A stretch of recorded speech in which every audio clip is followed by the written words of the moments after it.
Imagine holding a handful of sand, ordinary grey sand, no different from thousands of others. But once you turn off the lights, this sand begins to emit a soft, ghostly blue glow. It seems magical, almost divine. In the early 20th century, people were enchanted by this light. They made cosmetics out of this sand, drank it as an elixir of youth, and carried it in their pockets as a lucky charm. But they didn't know one thing.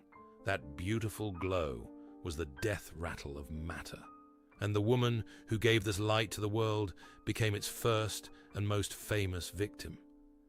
We are used to seeing Marie Curie on the dry pages of textbooks, a stern woman in a dark, closed dress, a symbol of science and self-sacrifice.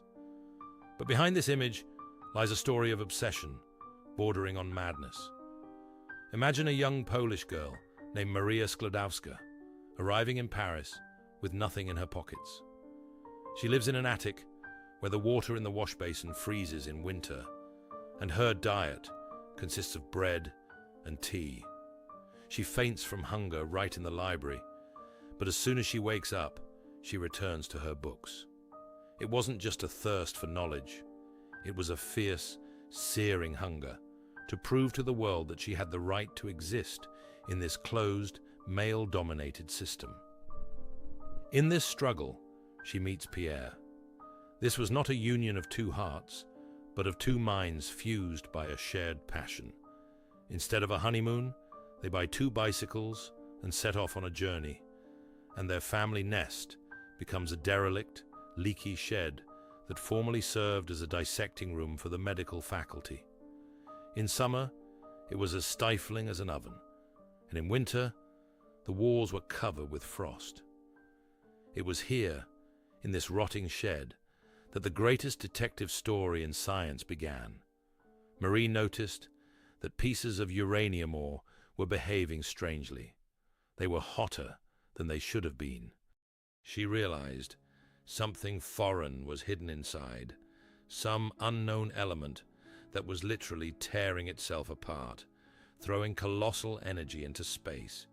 She called this phenomenon radioactivity. To isolate a tiny speck of this substance, Marie had to sift through 4 tons of dirty industrial slag. For 4 years, she worked like a convict. In heavy boots, with an iron crowbar in her hands, she stirred the boiling mass in huge vats, choking on the acrid smoke. And then, that night came.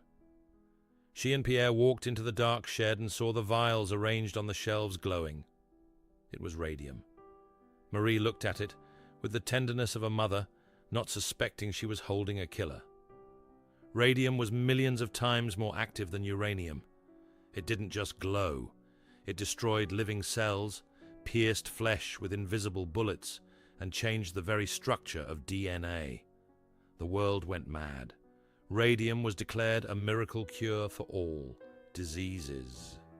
Radioactive toothpastes appeared, as well as radium chocolate, and even face creams promising a skin glow in the most literal sense.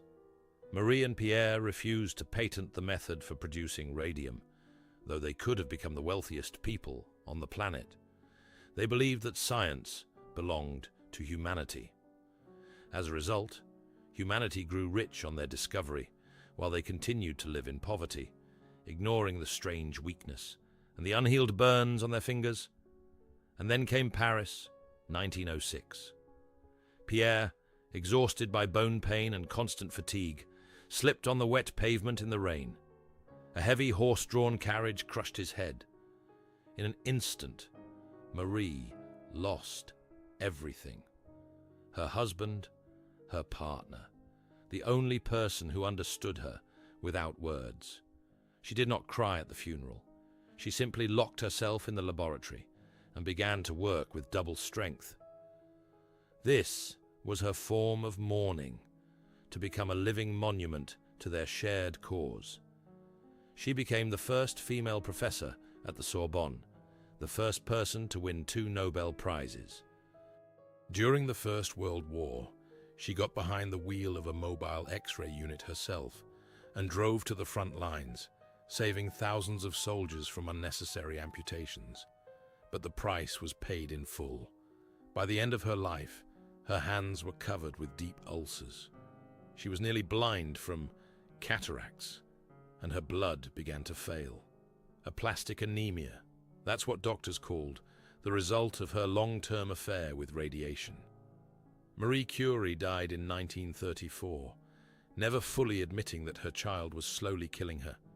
She left behind a world changed forever, a world of atomic energy, radiation therapy, and unfortunately, nuclear bombs. The eeriest part of this story is that Marie is still here among us. Her laboratory notebooks, her furniture, even her cookbooks are kept in lead-lined boxes at the National Library of France. They are still emitting death. If you want to see her records, you must wear a hazmat suit and sign a liability waiver. 100 years have passed, but the energy she summoned from the void is still alive.